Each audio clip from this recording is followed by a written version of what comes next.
दोस्तों आज आपका ज्योग्राफी का पेपर हुआ था। उसी पेपर की आंसर की मैं आपके सामने लाया हूँ। दोस्तों बहुत ही सिंपल पेपर था आपकी ज्योग्राफी का। मैंने सारे इंपॉर्टेंट क्वेश्चन डाल रखे थे। अगर आपने उन इंपॉर्टेंट क्वेश्चन की वीडियो देखी होगी तो आपके सारे आंसर सही गए होंगे। और मैप की जो है वो भी मैं आपको इसी में बता दूंगा कि मैप में भी क्या करना था। मैप की भी मैंने वीडियो अलग से डाल रखी थी। अगर आपने मैप किए होंगे मेरी वीडियो में देखकर तो सारे मैप आपके सही होंगे। तो इसमें जो हमारे एमसीक्यूज है उनमें देख लेते हैं। ये निर्देश आपने पढ़ ही लिए होंगे। जो फर्स्ट का आंसर था आपका, ये सेट नंबर 2 की है। सारे जो सेट है उनमें क्वेश्चन तो सेम है लेकिन वो अलग अलग है। मतलब जो यहाँ पर पहला होगा वो उल्टे सुल्टे है, यहाँ पे जो पहला होगा वहाँ पे वो फिफ्थ होगा, सिक्स्थ होगा, ऐसे होगा, मतलब उल्टे सुल्टे, लेकिन क्वेश्चन सेम ही, आप मिलाते चलिए। तो पहला क्वेश्चन है, निम्नलिखित में मिश्रित कृषि की विशेषता का मिश्रित कृषि की विशेषता का पहचान कीजिए। तो इसमें जो विशेषता है वो फसल उत्पादन और पशुपालन दोनों ही किया जाता है। मिश्रित कृषि का अर्थ ये होता है कि पशुपालन और जो हमारा फसल उत्पादन है वो दोनों साथ साथ किया जा सके। तो फर्स्ट का बी हो जाएगा, सेकंड का आपका डी हो जाएगा और थर्ड का आपका डी हो जाएगा। ये आपका इंग्लिश में है, इंग्लिश में भी देख लीजिए, इसमें बी हो जाएगा और इसमें डी और इसमें भी डी। इंग्लिश वाले इंग्लिश में देख लीजिए। और हिंदी में ये जो फोर्थ है आपका, इसका ए हो जाएगा, फिफ्थ का सी हो जाएगा तृतीयक क्षेत्र, और जो सिक्स्थ है उसका भी डी हो जाएगा आर्थिक लाभ। अब जो सेवन्थ है उसमें दोस्तों एक कन्फ्यूजन थी कि जो बी है कल्याणोपागम और समताउपागम, इन दोनों में से एक आना था, लेकिन ज़्यादातर मुझे लग रहा था समताउपागम आ जाएगा, इसलिए आप देख लेना इसका आंसर सेवन्थ का। एट का जो था वो ए था, अमृत सेन। क्योंकि यहाँ पर बहुत ज़्यादा कन्फ्यूज हो रही होगी आपको कि डॉक्टर महबूब उल हक और प्रोफेसर अमर्त्य सेन में। तो देखिए जो डॉक्टर महबूब उल हक थे वो पाकिस्तानी अर्थशास्त्री थे। उन्होंने मानव विकास का प्रतिपादन किया था, यानी मानव विकास की सबसे पहले उन्होंने परिभाषा दी थी। लेकिन मानव विकास सूचकांक निर्मित किसने किया था? वो प्रोफेसर अमर्त्य सेन ने निर्मित किया था, इसलिए आपका आंसर ए आएगा। वैसे नाइन्थ में हम देखें तो नाइन्थ में बी आएगा, आगरा। ये मध्यकालीन नगर है। आगरा आपको पता है किसने बसाया था। और ये आपके इसी में है, इंग्लिश में, इंग्लिश में वही है, आप हिंदी के मिला लीजिए इसमें इंग्लिश में।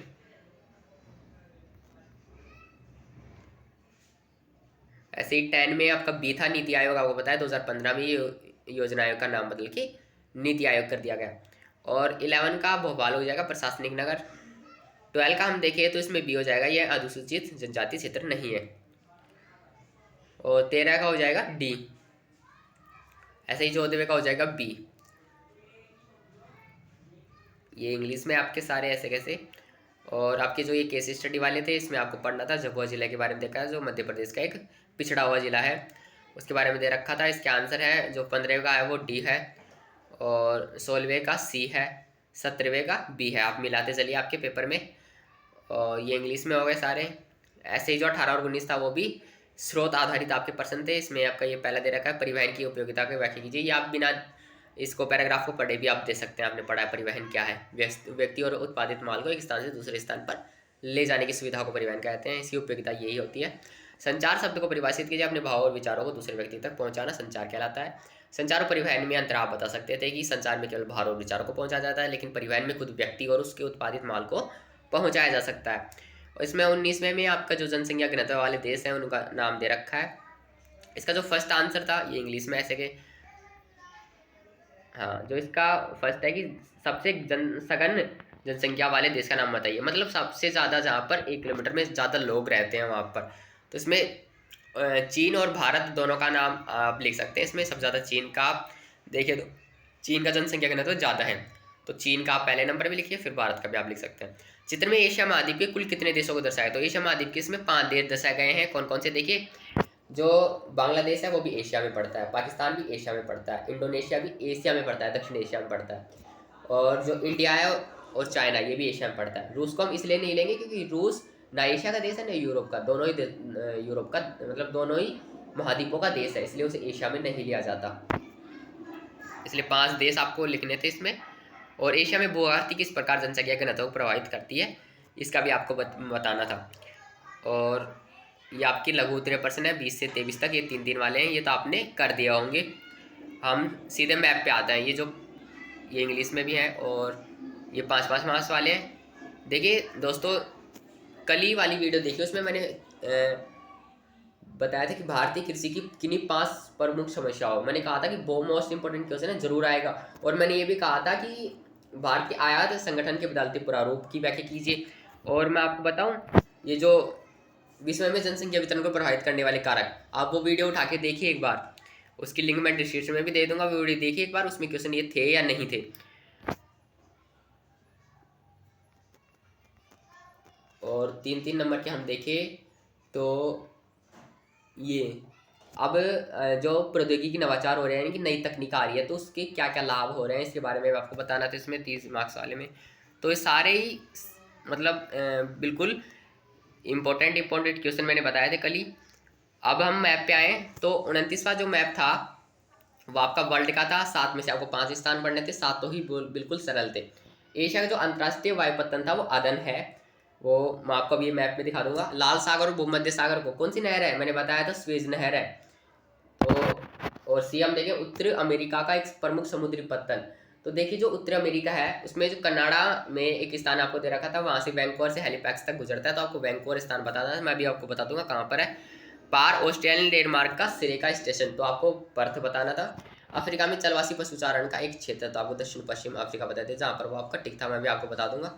विस्तृत वाणिज्य अनाज कृषि का एक क्षेत्र, तो ये आपको एक पंपास बताना था अर्जेंटीना में। यूरोप का अंतर्राष्ट्रीय वायुपत्तन, तो यूरोप का जो अंतर्राष्ट्रीय वायुपत्तन है वो उसमें लंदन दे रखा था। मैं आपको पहले वर्ल्ड का भर के दिखा देता हूँ, 1 मिनट। हाँ ये रहा जो वर्ल्ड का, जो फर्स्ट का आपका आंसर था, यहाँ पे आपको ए नाम का दे रखा था, यहाँ पे अदन आएगा आपका। फिर आपको बी यहाँ पे वैंकूवर पूछा था, तो यहाँ पर आपका वैंकूवर आएगा। फिर आपका जो सी है, एक आपका सी दे रखा था, 1 मिनट। हाँ जो आपका सी दे रखा था वो यहाँ पे पंपास दे रखा था, अर्जेंटीना है ये वाला देश, इस अर्जेंटीना में पंपास आएगा। जो आपका डी है वो यहाँ पे ऑस्ट्रेलिया है, 1 मिनट। यहाँ पे जो ऑस्ट्रेलिया है, यहाँ पे एक पर्थ पर्थ नाम का समुद्री पत्तन है, जो कि रेलवे स्टेशन का सिरा भी है, यहाँ से यहाँ तक जाता है ये सिडनी तक, लेकिन आपको पर्थ लिखना था यहाँ पे। और हमारे जो विस्तृत वाणिज्य अनाज कृषि का जो क्षेत्र था वो यहाँ पे आपको बता रहा था, तो आपको लिखना था दक्षिण पश्चिम अफ्रीका का क्षेत्र। और जो आपका यहाँ पे पूछा था, यहाँ पे इंग्लैंड में आपको पूछा था वायुपत्तन, तो ये आपको लंदन बताना था। तो ये आपके बहुत ही सरल मैप थे आपके, जिसमें दे रखे हैं सारे के सारे। और कौन सा रह गया हमारा, यूरोप का रह गया, पार्शियल उत्तर अमेरिका के प्रमुख समुद्री पत्तन। हाँ और ये स्वेज नहर के बारे में रह गया, तो स्वेज नहर यहाँ पे मिस्र में है बिल्कुल, यहाँ पे आपको दे रखा होगा, तो ये आपको स्वेज नहर भी यहाँ पे बनना था। बिल्कुल सरली मैप था, बिल्कुल मैंने बताया था। मैप की आपने वीडियो अगर देखी हो तो, नहीं देखी तो आप खुद ही अपना नुकसान कर रहे हो। और हम 30 वाला देखें, जो क्वेश्चन आपका लास्ट था, इसमें आपको इंडिया वाले बनने थे। सर्वाधिक जनसंख्या घनत्व वाला राज्य बिहार था, उच्चतम नगरीकरण वाला राज्य गोवा था, जूट का अग्रणी उत्पादक राज्य पश्चिम बंगाल था, कोरापुट ये बॉक्साइट खाने ये उसमें उड़ीसा में, जरिया झारखंड में, मंगलुरु ये कर्नाटक में पड़ जाएगा आपका, पंजाब में स्थित अंतर्राष्ट्रीय वायुपत्तन ये अमृतसर है। सारे मैप में आपको भर के दिखाऊं तो सबसे जनसंख्या घनत्व वाला राज्य कौन सा है, बिहार आपको बताना था। दूसरे नंबर पे आपको बताना है सबसे अधिक नगरीकरण वाला राज्य, तो आपको गोवा बताना था। तीसरा आपको बताना था कोरापुट खाने कहाँ है, तो उड़ीसा में है। चौथा आपको झरिया बताना था। ऐसे ही जो 5वां था आपको पश्चिम बंगाल जूट का उत्पादन वाला राज्य बताना था। और ऐसे ही जो कर्नाटक है उसमें न्यू मंगलोर वो है जो समुद्री पत्तन है। और ऐसे ही पंजाब में अमृतसर वायुपत्तन है। ये सिंपल थे सारे मैप। तो दोस्तों ये सारा आपका सॉल्यूशन था। ऐसे ही नेक्स्ट पेपर क्या कि इकोनॉमिक्स जो पेपर है आपका, उससे पहले आपका फिजिकल भी है, उसकी भी मैं तैयारी करवा दूंगा।